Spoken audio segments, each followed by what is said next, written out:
The shadow never left her, every step echoing like a countdown.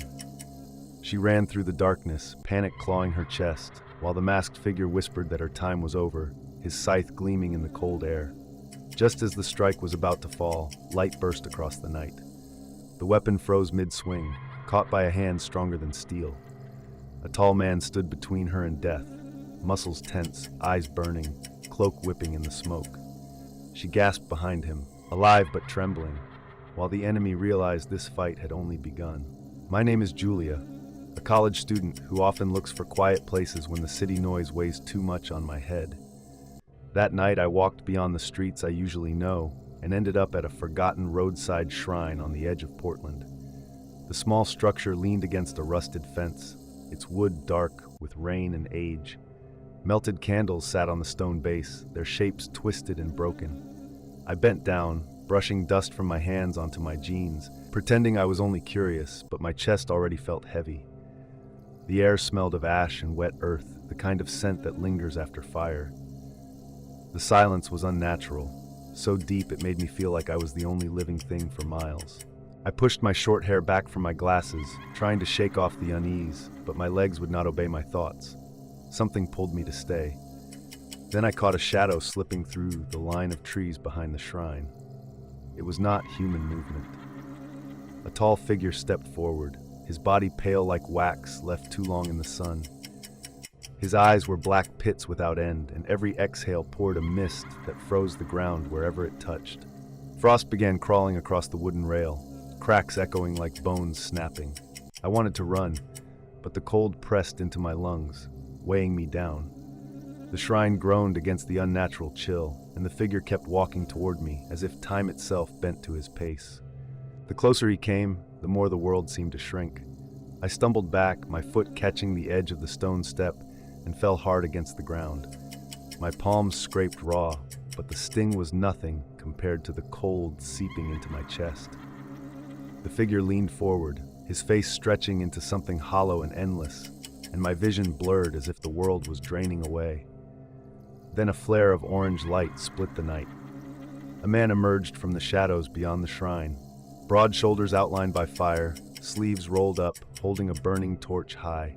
His eyes locked on the ghost with steady defiance. He planted himself between me and the figure, the torch driving back the frost in a circle of heat. The ghost reeled, body twisting in rage without sound. I tried to rise, but my knees shook uncontrollably.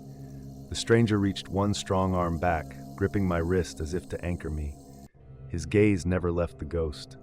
The ground rumbled, a vibration growing under the shrine until my teeth chattered with the force. The air thickened with a hum that rose into my ears, and then everything changed. The shrine, the trees, the cracked fence, all vanished into a white blur. When it cleared, I stood on an open field stretching into endless mist.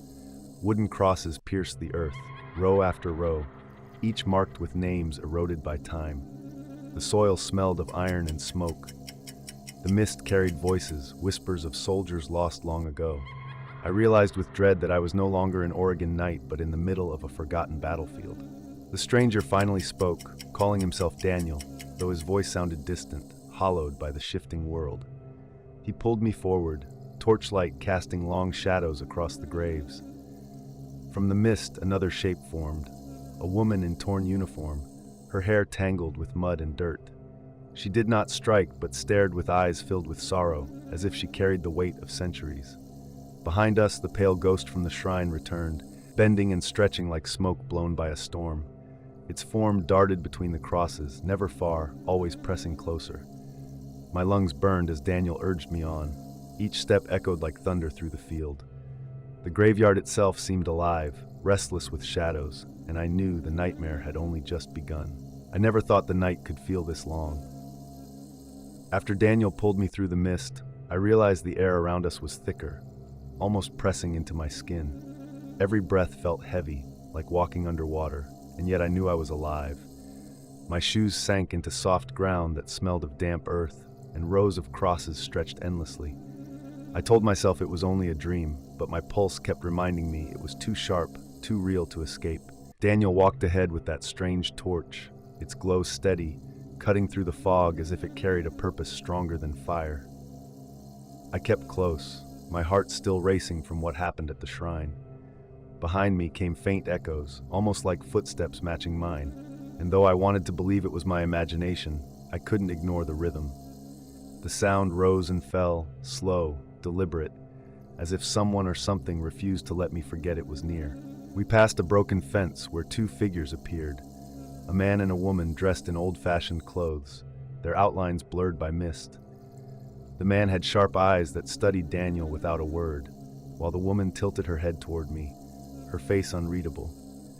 For a moment I thought they would vanish like smoke, but instead they stepped closer, their presence heavy, their silence louder than any scream. My chest tightened. I could feel the pressure of their gaze, questioning why I was here, why I had crossed into a world that did not belong to me. Daniel lifted his torch, and the flame bent like it was drawn toward the pair. His voice was calm, though low, telling them we meant no harm. The woman's expression softened, and she looked at me with something like pity, but the man remained rigid, his eyes still locked on Daniel. I wanted to ask who they were, why they looked so familiar, but my throat refused to form the words. All I managed was a shaky breath that sounded far too loud in the silence. The air grew colder again, and I didn't need to turn around to know the shadow had followed us here. The hairs on my arms rose before I even felt it. Daniel moved his stance, placing himself between me and the darkness. The man and woman exchanged a glance, as though they knew what was coming, and then they simply melted back into the mist, leaving us alone with the weight of the night. I felt abandoned, though part of me understood they were never meant to stay. The fog rippled and parted as the shadow emerged once more. Its form had shifted, taller, broader, more distorted, like it was feeding on the very fear that anchored me to the ground. My hands trembled. I thought of running, but where could I go in this endless field of graves? The torch flared brighter, and Daniel's shoulders stiffened, every line of his body prepared for confrontation. He did not look back at me, yet somehow I felt he knew I was breaking apart inside. I clenched my fists, telling myself to stay still, to trust him, though every instinct screamed to escape. My mind raced with thoughts of home, of mornings with coffee, of friends I might never see again. The more I clung to those memories, the more unreal this place felt, but the cold pressing against my skin reminded me there was no waking up. This was not a dream. It was a crossing, a step into something ancient that had pulled me in without permission. The shadow's movement slowed, deliberate, circling as if testing Daniel's resolve. I caught glimpses of its hollow eyes, reflections of nothingness that seemed to stretch into forever.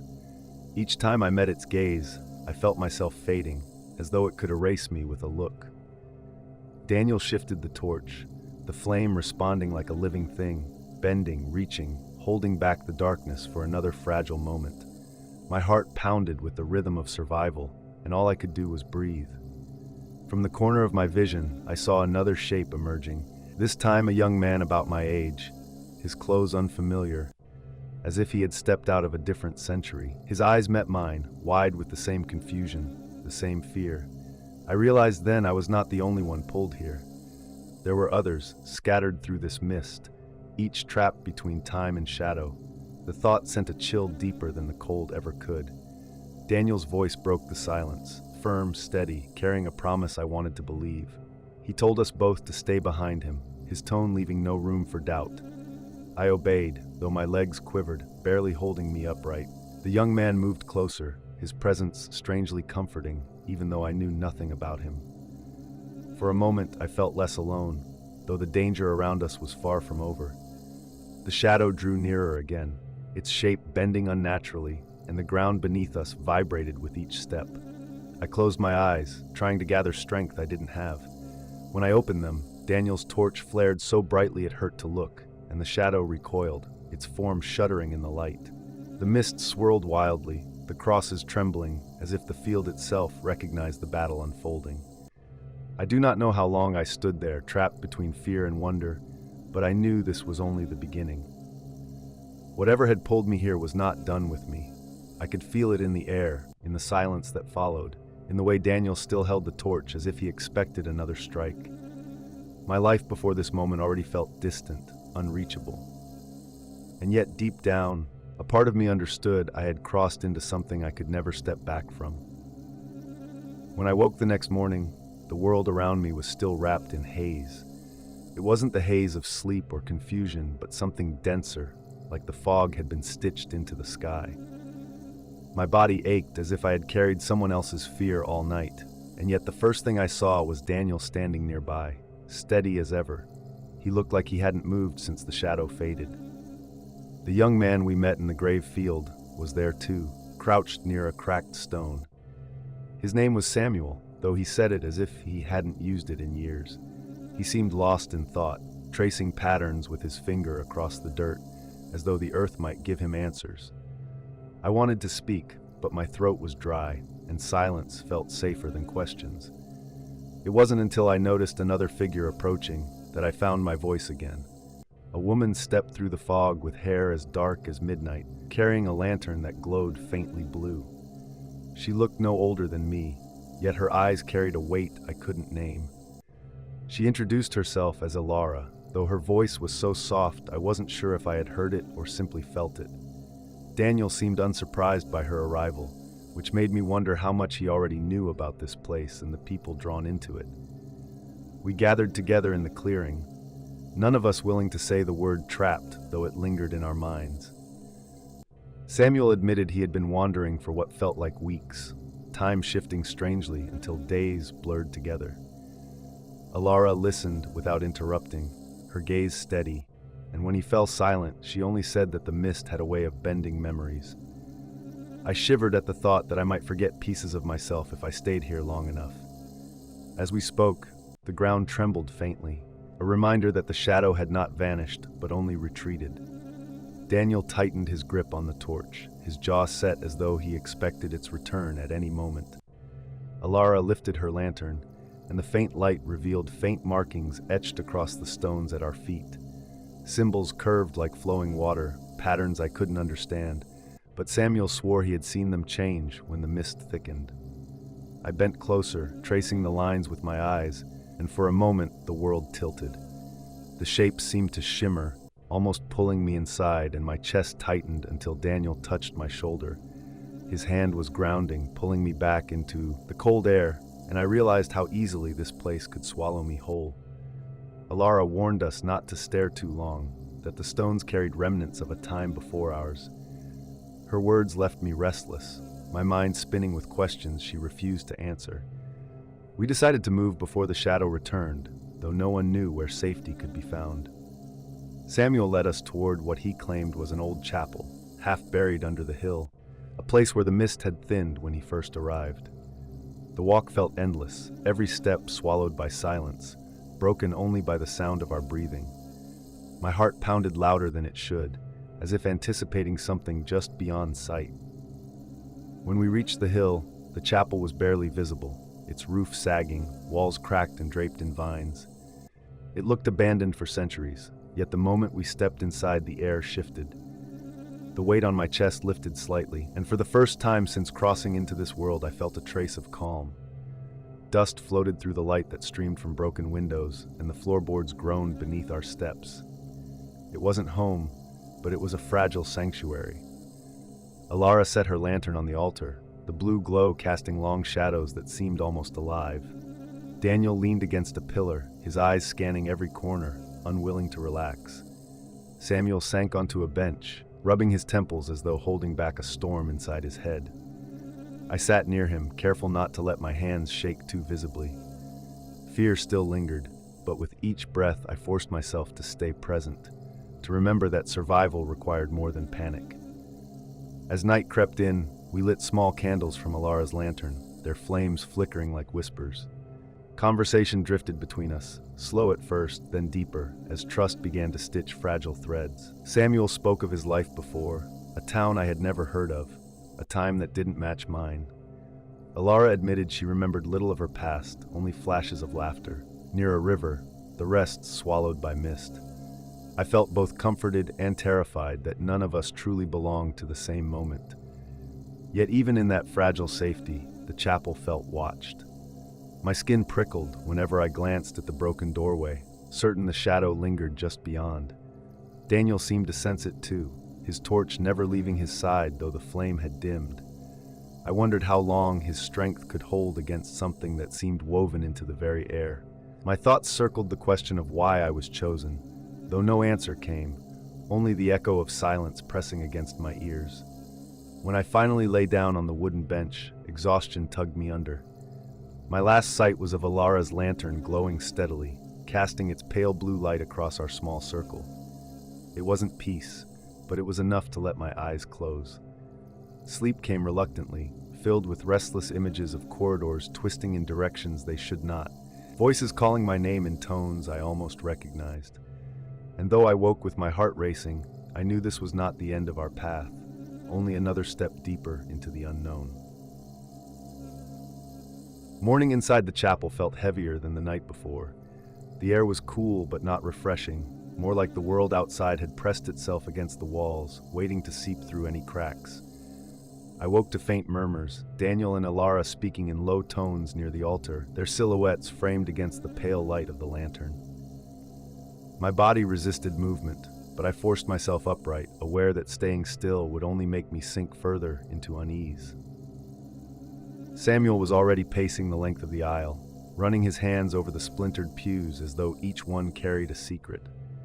His eyes were restless, shifting between the broken windows and the faint marks etched in the stone floor.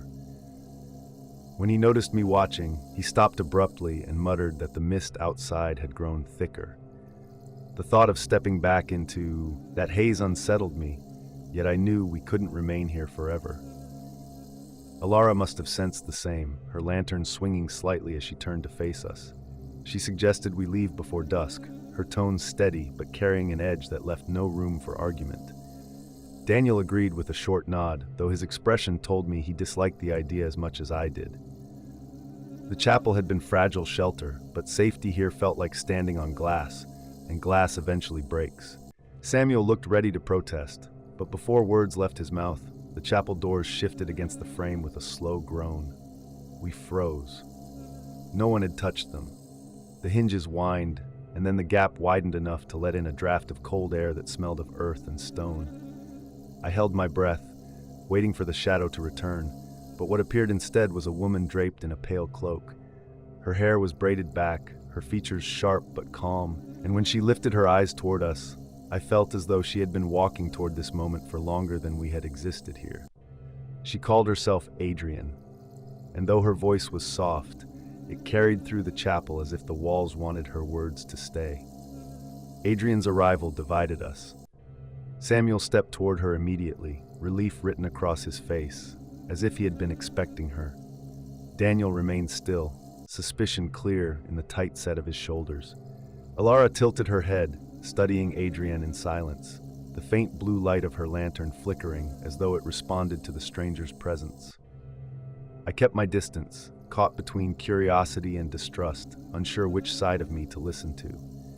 Adrian told us the mist was not endless but shifting, like water that carried those lost between times. She spoke of crossings, of paths that could open without warning, but her words felt rehearsed, too smooth for comfort. Daniel finally asked how she knew so much, and she answered with a look that avoided him entirely, her gaze landing on me instead. My chest tightened, though I didn't understand why. We left the chapel by midday, following Adrian's lead. The mist closed around us almost immediately, pressing against our skin like damp cloth. I tried to keep track of the path beneath my feet, but the ground changed too often, grass fading into stone, then back to soil again. Samuel walked close beside Adrian, their whispers blending into the air until I could no longer tell who was speaking. Alara stayed near me, her lantern steady, and Daniel brought up the rear, always glancing back as though expecting pursuit. Hours blurred into something longer. I counted my breaths to keep focus, but each time I lost track, my thoughts unraveled into fragments. It was Alara who noticed first, the sound of footsteps that did not belong to any of us. They echoed faintly, never too near, but constant. When we stopped, they stopped. When we moved, they returned. Daniel stiffened, his hand tightening around the torch, but Adrian kept walking as though she had not heard. The weight of unseen eyes gnawed at me until I whispered to Alara, asking what she thought followed us. She did not answer at once, only raised her lantern slightly, the pale blue glow spreading through the mist. For a second, the haze thinned enough to reveal a shadow stretched across the ground, far taller than any of us, shifting with movements too fluid to belong to a person. My breath caught, and when I looked again, it was gone. Night fell before we reached shelter. Adrian finally stopped in front of a stone archway half buried in the hillside. The arch was carved with patterns like those I had seen before, flowing lines that seemed to ripple under the lantern's glow.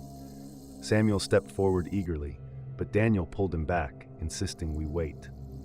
Tension rippled between them, sharp and brittle, until Adrian broke it with a single statement, that this was the only way forward. We entered the passage beneath the arch, the air instantly cooler, walls damp and echoing with every step. The corridor twisted downward, swallowing us in silence so complete I could hear my pulse. Alara kept her lantern high, but the further we went, the more the light dimmed, as though the stones drank it away. Adrian walked steadily ahead, unshaken, while Samuel clung close, his trust in her unwavering. I struggled between fear and a strange pull, as though the stones themselves wanted me deeper. Each step grew heavier, my body fighting against itself. Daniel noticed, steadying me with his hand, his voice low enough that only I could hear him telling me to stay grounded.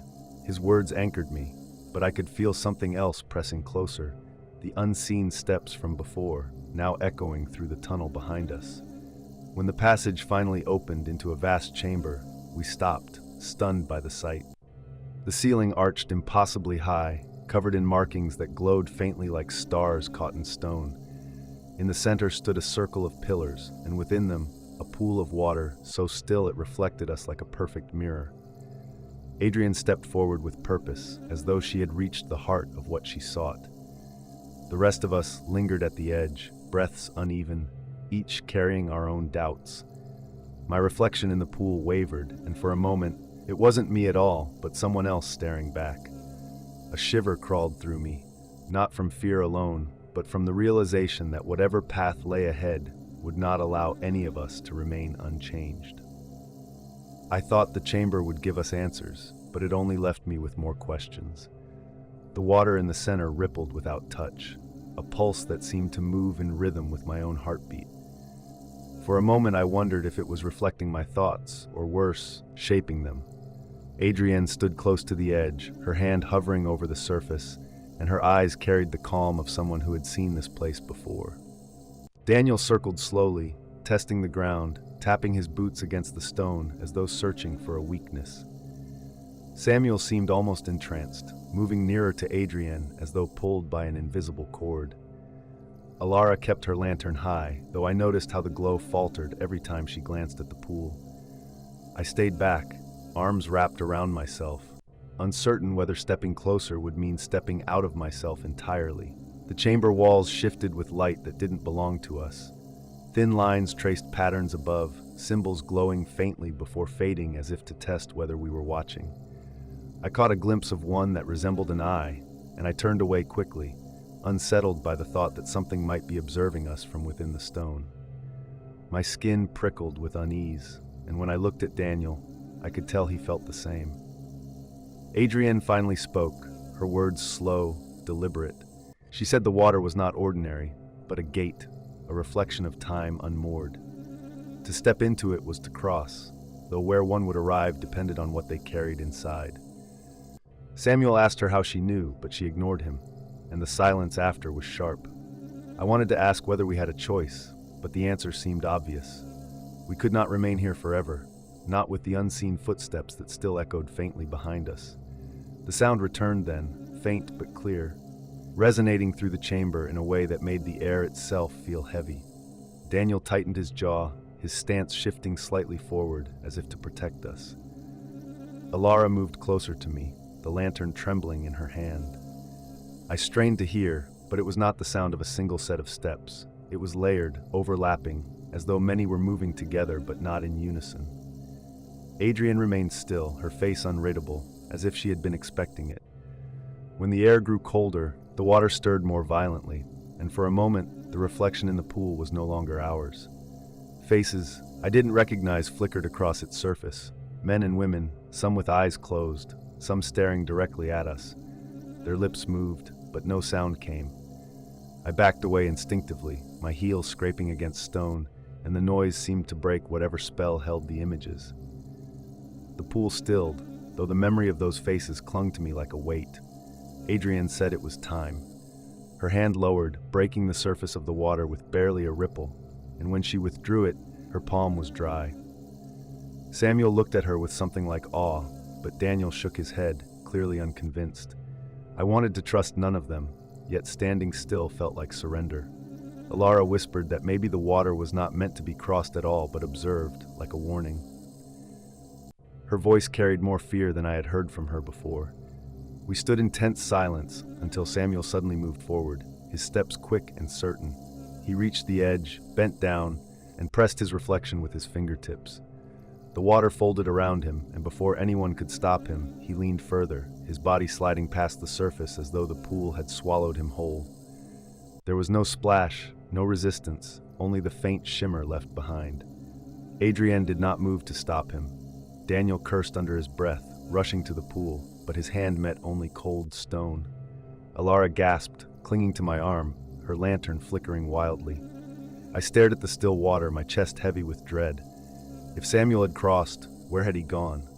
And if we followed, would we meet the same fate, or something far worse? The footsteps drew closer again, echoing louder now, filling the chamber with a rhythm that did not belong to any of us.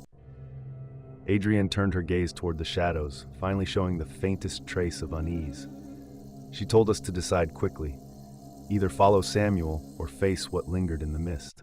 Daniel looked at me then, his eyes sharp, as if waiting for my choice.